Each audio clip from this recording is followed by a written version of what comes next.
நிறைய பேருக்கு பிடிக்காத ஒரு விஷயம், புத்திமதிகளை யாரு சொல்றாங்களோ அவங்களையும் பிடிக்காது, அவங்க சொல்ற புத்திமதிகளையும் பிடிக்காது. ஆனால் புத்திமதிகளை தள்ளுகிறவன் தரித்திரத்தையும் லட்சியம் அடைவானா. நமக்கு தரித்திரமும் லட்சியம் ஏன் வருதுன்னா, நம்ம புத்தி சொன்னதை ஏன் நம்ம கேட்க மாட்டோம். ஆலோசனைகள் சொல்றதை பெரியவங்க யாரு சொன்னாலும் நம்ம கேட்க மாட்டோம். அதை தாண்டி கர்த்தருடைய ஊழியக்காரர்கள் நம்மை கடினமாய் போதித்து நடத்துகிற ஊழியக்காரங்களை பார்த்தாலே நமக்கு பிடிக்காது. அப்படிப்பட்ட காரியங்களை எந்த ஒரு மனுஷன் தள்ளி விடுகிறானோ அவனுடைய வாழ்க்கையில லட்சை வரும்.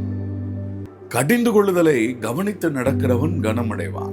உங்களுக்கு உங்களுடைய பெற்றோராகட்டும் ஊழியக்காரர்களாகட்டும் கடினமாய் பேசுகிறது போல தோன்றலாம். ஆனால் அந்த ஆலோசனைகளை, அந்த உபதேசத்தை கேட்டு நடக்கிறவனுடைய வாழ்க்கை கனமடையும். ஞானியின் கடிந்து கொள்ளுதலை கேட்பது நன்மையை உண்டாக்கும். ஞானியின் கடிந்து கொள்ளுதல். யார் ஞானினா, உனக்கு முன்னாடி உன்னை பெற்றவங்க, உன்னை போதித்து நடத்துகிற ஊழியக்காரர்கள், ஞானிகள். அவர்கள் சொல்லுகிற உபதேசத்தை நீ கேளுங்க, உங்களுடைய வாழ்க்கையில கனம் உண்டாகும்.